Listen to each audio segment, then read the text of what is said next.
Comment allez-vous? Bonsoir les amis, j'espère que vous allez bien et que vous avez la forme. Donc, bienvenue dans cette nouvelle vidéo où on va parler du garant. Donc là, je vous ai noté 5 choses très importantes à savoir sur le garant. Donc, reste là jusqu'à la fin de la vidéo si tu as envie d'en savoir plus sur le garant. Donc déjà, on va commencer par porter ça, sinon je pourrais pas du tout lire ça. Donc les gars, dans cette vidéo-là, on va parler de beaucoup de choses. On va parler du salaire du garant, on va parler du garant qui a plusieurs enfants, on va parler du lien de parenté, on va parler du virement des 615 € par mois et surtout, on va parler aussi du pays dans lequel se trouve votre garant. Donc tout ça, il faut regarder la vidéo jusqu'à la fin. Donc toi aussi, n'oublie pas de t'abonner sur la chaîne YouTube pour ne pas louper toutes les vidéos qui vont arriver bientôt parce qu'il y aura beaucoup de vidéos sur Cambisens et Parcoursup et surtout très important pour les demandes de visa.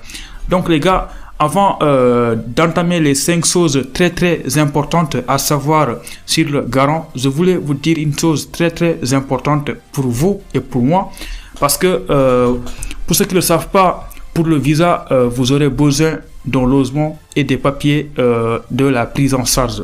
Et parfois, c'est très compliqué à trouver. Et bien sûr, dans votre pays, il y a des gens qui vous proposent de vous vendre ces papiers-là. Et parfois, ça fonctionne et parfois, ça fonctionne pas. Donc là, il y a quelqu'un qui est en France, quelqu'un que je connais, une personne sûre à 100%, vous pouvez lui faire confiance, qui peut vous aider pour le logement et la prise en charge. Maintenant, moi, je connais pas comment ça fonctionne. Si vous êtes intéressé, je vous laisse en lien son adresse mail sur la description. Je vous l'affiche là aussi. Vous pouvez l'envoyer au message. Vous lui dites dans quelle ville on vous a accepté et lui, il va voir s'il pourra vous aider pour le logement. Évidemment, c'est pas gratuit. Je vous laisse le contacter et lui, il vous dira les prix et il n'y a pas de négociation. Et pour le garant aussi, je pense qu'il y a moyen qu'il vous aide, mais tout ça, c'est pas gratuit. Donc, je vous laisse le contacter par mail. Voilà. Donc, les gars, est-ce que vous êtes prêts pour la vidéo? Alors, c'est parti.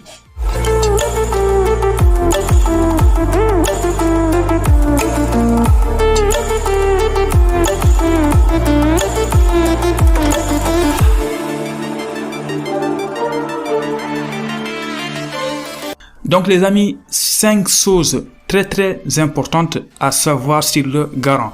Donc dites-moi en commentaire s'il y a des choses qui ne sont pas très claires pour vous et surtout si vous avez besoin d'une autre partie sur le garant, je pourrais aussi faire une vidéo sur ça. Number 1.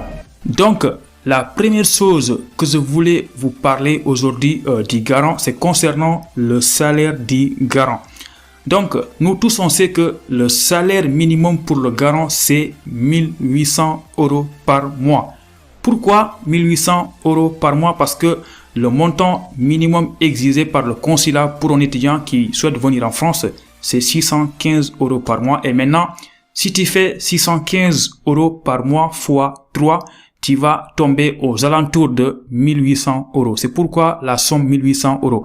Pourquoi fois 3? Parce que pour le consulat, pour qu'une personne puisse être garant d'une autre personne, il faut qu'il gagne un salaire supérieur à 3 fois 615 €. C'est pourquoi le 1800 €. Donc là aussi, il y aura beaucoup de gens qui vont me dire, et si moi, mon garant, il a un salaire de 2000 € ou bien 2500 € ou bien 3000 €, est-ce que ça va? Évidemment que ça va. Si on vous dit que le salaire minimum exigé, c'est 1800 €, ça veut dire que 1900 ça va, 2000 € ça va, 3500 ça va, 4000 €. Donc là, retiens que si tu as un garant qui a un salaire minimum, maximum de 2500 ou bien 3000, ça c'est un avantage comparé à quelqu'un qui a un garant qui a un salaire minimum. Tu vois? Donc là aussi, je sais qu'il y a beaucoup de gens qui ont des garants qui n'ont pas un salaire qui dépasse 1800 €. Donc écoute bien, si tu as un garant qui a un salaire de 1500 € ou bien 1600 € ou bien 1700 inférieur à 1800, ne t'en fais pas. Moi, je suis pas là pour te dire que toi, tu n'auras pas le visa parce que c'est pas moi qui donne les visas. Mais retiens une chose très importante. Je te donne un conseil. Si ton garant, il gagne pas minimum 1800 €, essaye de trouver un deuxième garant. Ça, c'est un conseil. Par contre, c'est possible de chercher un garant et tu ne trouves pas. Si tu as un garant qui a 1800 € et que tu ne trouves pas un deuxième garant, va déposer avec les documents que tu as obtenus. Parce que mieux vaut déposer le visa avec un garant qui a 1500 € plutôt que de ne pas déposer. Parce que ce qui est sûr à 100%, c'est que si tu ne déposes pas, tu n'auras jamais le visa. Par contre, avec 1500 € par mois, c'est bien possible d'avoir le visa. Retiens qu'avec le visa, tout est possible. Donc, à retenir pour la première chose, c'est que le montant minimum exigé, c'est 1800 €. Number 2. Deuxième chose que je voulais souligner à propos du garant, c'est concernant les charges du garant. Parce qu'il y a beaucoup de gens qui me disent, est-ce que si mon garant a 2 ou bien 3 enfants, est-ce que ça peut fonctionner ou pas? Donc là aussi, c'est pas moi qui donne le visa. Je peux pas vous dire que si votre garant il a 2 ou 3 enfants, vous aurez pas le visa, parce que ça, c'est pas moi qui décide. Mais moi, je vais vous donner des exemples. Moi, par exemple, mon garant, il avait 2 à 3 enfants. Je sais pas exactement combien, mais je pense qu'il avait 3 enfants. Et j'ai déposé avec ça et j'ai eu mon visa. Donc vous aussi, moi je pense que vous ne devez pas vous concentrer sur les enfants de votre garant, parce que des garants qui n'ont pas d'enfants, maintenant, il n'y en a pas beaucoup. Souvent, les garants, c'est des personnes qui sont âgées, qui sont mariées, qui ont des personnes en charge. Donc, c'est eux qui se portent garant pour vous. Donc, vous demandez à la personne, est-ce qu'il peut être garant ou pas? S'il dit oui, récupérez les papiers et le reste là, de sa problème. Voilà. Kana du lijanti ay yenen détail. Voilà. Kana du sonno. Ok? Donc, retiens que c'est possible d'avoir un garant qui a 2 à 3 enfants, ça peut passer. Après, ça dépend aussi de son salaire. En tout cas, moi, tous mes amis qui sont aujourd'hui en France, ils avaient des garants qui avaient déjà des enfants et ils se sont portés garants pour eux et ça a fonctionné au niveau du visa. Donc, toi aussi, à toi de te renseigner pour ton garant. Est-ce qu'il peut ou pas? S'il peut pas, on la laisse tomber. S'il peut, récupère les papiers et va déposer ton visa. De toutes les façons, c'est très compliqué de trouver un garant qui n'est pas marié ou bien qui n'a pas d'enfant. C'est très rare maintenant d'avoir un garant qui n'a pas d'enfant. Number 3. Troisième chose que je voulais souligner dans cette vidéo-là, c'est concernant les liens de parenté, les justifications. Il y a beaucoup d'étudiants qui m'envoient des messages. Est-ce qu'on doit justifier le lien de parenté avec le garant? Écoutez bien les amis, quand on parle de justification, il faut justifier une chose qui existe. Si toi, tu as un lien de parenté avec la personne, je pense que justifier dans ce cas, c'est très simple. Par exemple, si toi, ton garant, c'est ton père ou bien c'est ta mère ou c'est ton grand frère ou c'est ta grande sœur. Évidemment, là, justifier, c'est très simple. Il suffit de présenter une pièce d'identité ou bien un extrait de naissance. Mais par contre, si ton garant, il fait pas partie de ta famille, toi, tu t'appelles Omar Ngom et ton garant il s'appelle Jean-Claude Van Damme. Donc là, bien sûr, tu vas pas dire que ton garant il est ton frère parce que vous n'avez pas le même nom de famille. Donc écoutez bien, pour toutes les personnes qui sont au Sénégal, le lien de parenté, vous n'avez pas besoin de justifier. En tout cas, moi, quand je déposais mon visa, j'ai rien justifié et mes amis aussi, ils ont rien justifié. Ils ont juste écrit une attestation de prise en charge. Ils ont précisé que le garant, c'est leur oncle ou bien c'est ma tante ou bien c'est mon frère, mais ils ont rien justifié. Par contre, il y a beaucoup de pays, il faut justifier. Pour les Marocains qui me suivent, parce que là, il y a beaucoup de Marocains, donc il faut présenter l'extrait de naissance de la personne qui vous prennent en charge, parce que il n'y a que comme ça que vous pouvez justifier le lien de parenté ou bien tout autre document qui pourra justifier que vous avez le même nom de famille. Tu vois, c'est des choses comme ça. Une chose très très importante à retenir concernant le lien de parenté, c'est que quand vous écrivez attestation de prise en charge, il faut forcément préciser le lien de parenté. Donc là, je vous conseille, si votre garant n'est pas votre père, n'est pas votre mère, n'est pas votre frère, surtout, il y a des choses que les étudiants ils font tout le temps, c'est d'écrire c'est mon oncle ou bien c'est mon cousin, c'est ma tante. Voilà, il faut tenter des choses comme ça, au moins vous pouvez passer sans problème. Number 4. La quatrième chose que je voulais souligner dans cette vidéo-là concernant le garant, c'est au niveau du virement des 615 € par mois. Donc là aussi, il y a beaucoup de gens qui se demandent est-ce que le garant il est obligé de virer les 615 € par mois. Donc là les gars, normalement le garant il doit vous virer les 615 € par mois, mais heureusement voilà, il y a beaucoup d'étudiants qui arrivent en France et jusqu'à présent ils n'ont rien reçu de leur garant Moi, je suis un exemple. Depuis que je suis arrivé en France, il y a maintenant bientôt 2 ans, mon garant, il m'a rien donné. Voilà. Même 1 franc, il m'a pas envoyé. Donc là, attention, moi, je vous conseille pas de faire comme moi parce que moi, j'ai eu beaucoup de chance parce que je suis arrivé en France. Au bout de 1 mois, j'ai trouvé un boulot. Donc maintenant, imagine si j'avais pas de boulot et que mon garant, il m'envoie rien du tout, j'aurais un gros problème. Donc toi aussi, à toi de voir si ton garant, il t'envoie rien, il faut tout faire pour trouver de boulot. Mais par contre, ton garant, il doit t'envoyer normalement. Donc là, il y a 2 choses qui se présentent.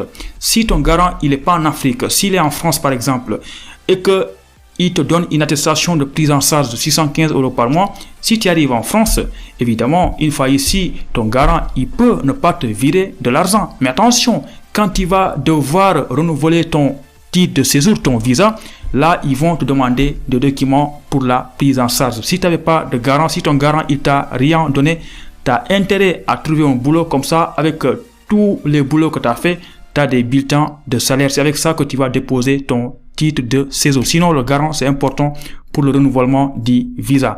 Par contre, pour toutes les personnes qui ont des garants en Afrique, donc là, vous n'avez pas d'autres possibilités à part faire le compte bancaire. Il faut forcément virer dans ce cas-là. Number 5. Donc les amis, la 5e chose et la dernière chose que je voulais souligner dans cette vidéo-là, c'est concernant le pays dans lequel se trouve votre garant. Donc là, c'est une question très simple, mais il y a beaucoup de gens qui se posent des questions comme ça. C'est pas comme le logement, c'est pas comme la personne qui vous héberge, où là, vous êtes obligé d'être dans la même ville. Mais pour le garant, la personne peut être n'importe où dans le monde, à Los Angeles, à Guédiawaye ou bien à Medina ou au Maroc, à Casablanca, à Rabat, voilà, n'importe où dans le monde, votre garant, il peut être. Donc là aussi, il y a des gens qui pensent que si vous avez un garant qui est en France, vous avez beaucoup plus de sens comparé à un garant qui est en Afrique ou bien un garant qui est en Italie. Donc là, écoutez bien, que le garant soit en France, en Italie, à New York ou bien à Dakar ou à Vélingara, vous avez tous les mêmes chances, voilà, pour le visa. Il suffit d'avoir le montant demandé, le montant minimum demandé qui est de 615 € par mois. Donc, pour finir la vidéo, je vais résumer un peu les 5 choses que j'ai soulignées là en donnant des exemples. Donc, par exemple, moi, concernant le salaire du garant, moi, j'avais un premier garant qui avait 1500 € par mois et c'était insuffisant. J'ai cherché un deuxième garant qui gagnait 2000 €. C'est comme ça que j'ai déposé mon visa. Concernant la charge du garant, la deuxième chose, c'est concernant les enfants du garant. Moi, mon garant avait minimum 2 enfants et ça n'a pas empêché que moi, j'ai aujourd'hui mon visa. Et même mes amis aussi qui avaient des garants qui ont des enfants, ils ont eu le visa. Et la troisième chose concernant lien de parenté, je vous ai pas dit que moi, mon garant, il fait pas partie de ma famille. Voilà, mais j'ai écrit, je me rappelle même pas ce que j'ai écrit dans l'attestation de prise en charge. Je pense que j'avais écrit mon oncle, des choses comme ça. Voilà, donc vous aussi faites pareil. Et concernant le virement des 615 € par mois, donc je suis en France depuis plusieurs mois, mais jusqu'à présent, mon garant ne m'a rien versé par mois. Mais attention, concernant le renouvellement du visa, vous serez obligé de prouver que vous avez un garant. Dans ce cas-là, il faudra travailler, voilà, pour avoir un renouvellement du titre de séjour. Et la 5e chose, c'est concernant le pays dans lequel votre garant il se trouve. Moi, j'étais accepté à Lyon, mais mon garant il se trouvait à Paris. Donc là, il n'y a aucun souci. Et moi, j'avais 2 garants, un garant qui était en France et un garant qui était aux États-Unis. Donc tu vois, tout est possible avec le visa. Donc, des conseils. Avec le visa, tout est possible. Dépose avec les documents que tu as. Si tu as un garant de 1500 € ou bien 1600 €, je te conseille déjà de chercher un deuxième garant. Si tu n'arrives pas à trouver, dépose avec ce que tu as. Donc les amis, je pense qu'on va s'arrêter là et que cette vidéo-là vous a plu. Si c'est le cas, laissez-moi des commentaires comme ça. Je vais voir si je vais faire une deuxième vidéo concernant le garant parce que des choses à savoir sur le garant, il y en a beaucoup. Et surtout, n'oubliez pas que le lien de la personne qui pourrait vous aider pour le logement ou bien la prise en charge est dans la description. Donc là aussi, je vais vous l'afficher là. Et surtout, très important, laissez-moi un petit like. Ça fait plaisir, ça qui pousse à continuer à faire le max de vidéos. Et surtout, abonnez-vous à la chaîne YouTube pour ne pas louper les vidéos qui vont arriver. Donc les amis, on va se dire à très bientôt pour une nouvelle vidéo. Allez, ciao, à bientôt.